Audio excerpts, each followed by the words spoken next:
paradigm that's attributable to a professor at SMU, the flowers paradigm. I've heard it presented on a couple of different occasions, and it talks about the 4 personalities of the drafter, which are madman, architect, carpenter, and judge. The madman is the brainstorming phase of a drafting project. Ideas come to you from wherever. It's chaotic, it's free form, it's imaginative, and as per the typical brainstorming approach, it's non-judgmental. You accept all of these ideas and you capture them as best you can. From there, you move to the architect phase of the drafting process, which produces, like the architect's blueprint, an outline. It's very helpful to drafters to have an outline. My mind doesn't work in a sequence that starts with Roman numeral 1 and goes to capital paragraphs A, B, and C, and then neatly to subdivisions 1, 2, and 3. I can get there eventually, but that's not instinctively how my mind works. So it helps to do the brainstorming session first, and then to move from the madman phase into the architecture process where you group ideas and you may think of new ideas that didn't come to you before. From there, you go to the carpenter phase, and that's where you begin to build the structure. The carpenter actually begins the drafting, the writing part of the process, pays attention to word choice and sentences and builds paragraphs and tries to produce as good an instrument as possible. And that instrument in the 4th phase is improved upon by the judge, who brings critical faculties to bear.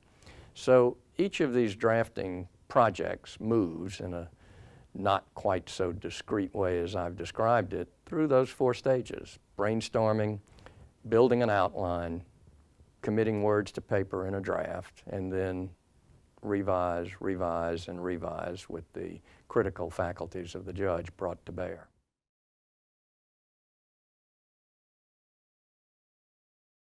Well, the whirlybird is an exercise that tries to help us brainstorm on paper.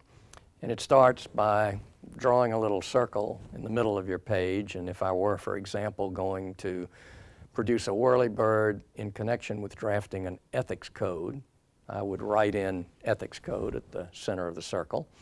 And then I would ask myself, or those who were participating in this process, because it can be very comfortably done with a group, where do we go in drafting a code of ethics? And your first impulse might be to say, well, you need standards. You know, if we're going to have a code of ethics, we need standards. And so you draw a line out from the circle and write standards on it.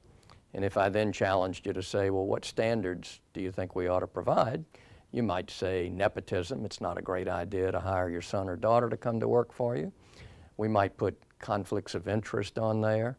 We could certainly think of a number of other ethical precepts that we think make sense, and those would all be lines down from the main one.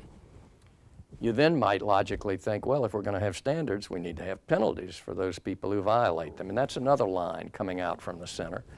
And the penalties might consist of fines.